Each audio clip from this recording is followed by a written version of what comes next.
अघोर साधना नाम सुनते ही मन में कई तरह की तस्वीरें और ख्याल आते हैं, है ना? बहुत रहस्य है इसके इर्द गिर्द। तो आज हम इसी रहस्य से पर्दा उठाएंगे और स्रोतों के आधार पर ये समझेंगे कि आखिर ये साधना है क्या और इसकी असली फिलॉसफी क्या है। अच्छा, इस साधना से जुड़ी एक बहुत बड़ी बात है, मृत्यु के डर को जीत लेना। तो सवाल ये उठता है कि क्या वाकई कोई ऐसा रास्ता हो सकता है जिसका मकसद ही इंसान को उसकी सबसे बड़ी सच्चाई यानी मौत के डर से भी पार ले जाना हो? चलिए, इसी सवाल से अपनी पड़ताल शुरू करते हैं। तो सबसे पहले बिल्कुल बेसिक से शुरू करते हैं। इसकी परिभाषा क्या है?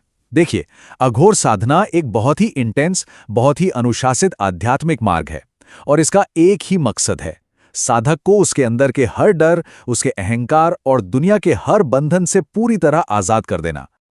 अब जो भी प्रैक्टिसेस इस साधना में होती हैं, उनके पीछे एक बहुत गहरी सोच, एक फिलॉसफी काम करती है और यही फिलॉसफी उनके पूरे नजरिए का आधार है। इस पूरे मार्ग का जो सार है ना, वो इस एक लाइन में छिपा है। उनकी मान्यता है कि दुनिया में कोई भी चीज गंदी, बुरी या अपवित्र है ही नहीं। क्यों? क्योंकि हर चीज में, हर कण में खुद शिव ही मौजूद हैं।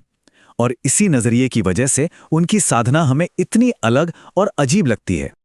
तो फिर सवाल ये है कि कोई इस रास्ते पर चलकर आखिर पाना क्या चाहता है? इसके कुछ बड़े लक्ष्य हैं। पहला, अपने मैं को, अपने ईगो को पूरी तरह खत्म कर देना।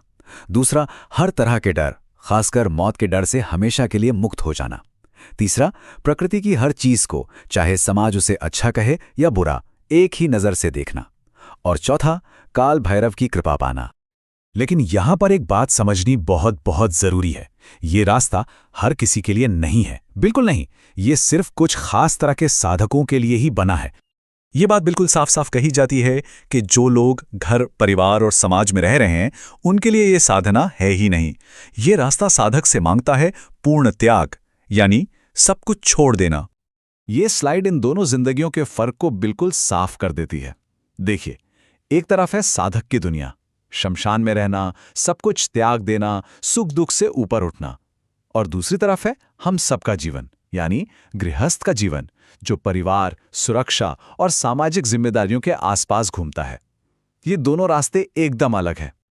चलिए, अब जरा और गहराई में चलते हैं और उन ठोस वजहों को समझते हैं जिनके कारण इस साधना को आम लोगों के लिए सही नहीं माना जाता।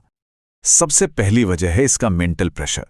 जरा सोचिए, शमशान में रहना, हर पल मौत की सच्चाई का सामना करना, यह किसी भी साधारण मन के लिए बहुत ज्यादा भारी हो सकता है। कहते हैं कि अगर कोई बिना तैयारी के ये करे तो उससे भयानक मानसिक दबाव, बुरे सपने, यहां तक कि मति भ्रम का भी सामना करना पड़ सकता है। दूसरी बात, इस साधना का केंद्र है अहंकार को मिटाना। इसका मतलब है अपनी पहचान, समाज, प्यार, नफरत, लालच, इन सब भावनाओं को छोड़ देना। अब जिस इंसान की जड़ें दुनिया में गहरी हैं, उसके लिए यह प्रोसेस बहुत ही मुश्किल है। तीसरा कारण तो बिल्कुल प्रैक्टिकल है। ये रास्ता आपसे सब कुछ छोड़ने को कहता है, परिवार, नौकरी, पैसा, सब कुछ। जबकि ये गृहस्थ का तो धर्म ही इन जिम्मेदारियों को निभाना है। तो जाहिर है ये दोनों रास्ते एक साथ चल ही नहीं सकते।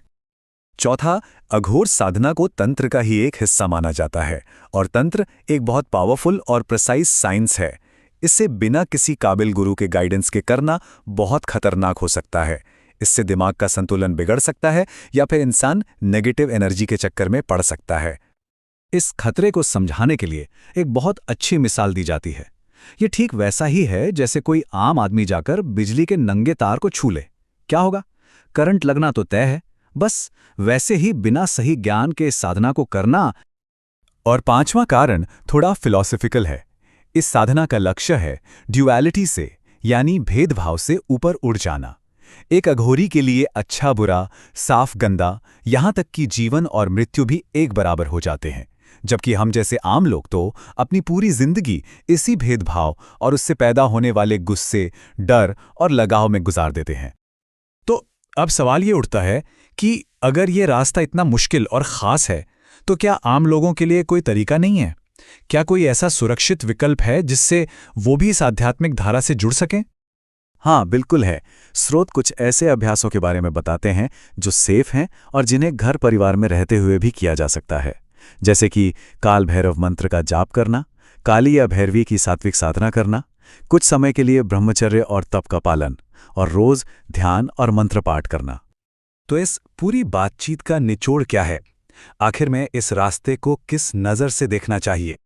यहाँ एक ज़रूरी फर्क समझना होगा।